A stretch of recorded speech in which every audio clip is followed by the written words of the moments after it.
I have to tell you, just before we came in for the interview and you spoke at our general session, we had a one-word tweet, which is the only time we've ever had a one-word tweet, and it was brilliant, brilliant.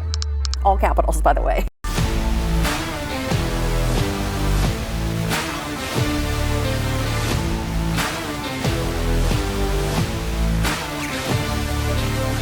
After 20 years of research and 7 books, I found that the number one thing that makes people successful is moving away from a what's in it for me mindset and shifting to a what's in it for we mindset.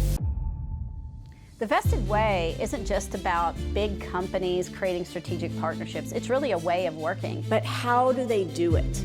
It's not just saying strategic partnership. There's 5 simple rules, and you can apply those rules in any type of relationship. Rule number 1, outcome-based versus transaction-based business model. Because research shows that unequivocally, when we collaborate, when we bring trust and transparency into our relationships, we can actually shift from exchanging value to creating value. Rule number 2, focus on the what, not the how. One of the rules of vested is focus on the what, not the how.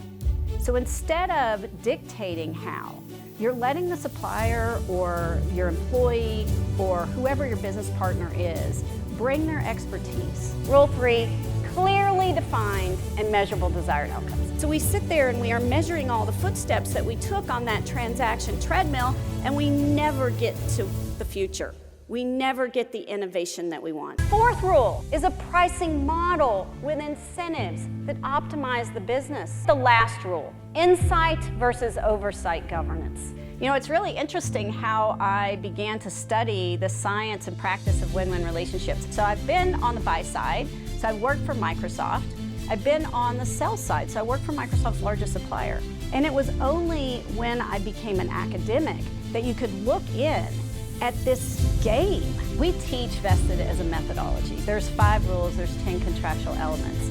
But in the simplest form, it's a mindset. The benefits of doing vested are so apparent. I mean, this is the top performing operation of its type at Intel.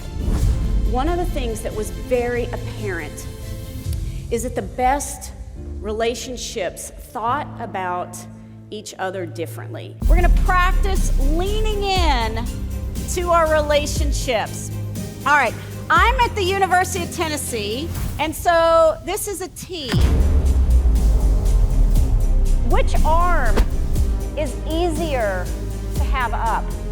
If you've got an arm that's just out here and you're not leaning on someone, right? Yeah, the one that you have the partner. That's exactly right. How hard is it to lean on your partner? Not hard at all. So every day you have a choice to be an I or to use the power of T. And when you use the power of T and you lean into these relationships and you follow the 5 rules, you can climb your Mount Everest. If you're stuck on a transaction treadmill, maybe, just maybe, you're not going to get the innovation that you want. Maybe, just maybe, you'll be stuck in the past, and those who do choose to move from a transactional model to a more collaborative, outcome-based model will change the game of this industry, and that's what makes me super excited. I tell people, well, why do you want to do vested? Because real people are hitting it out of the park with real results.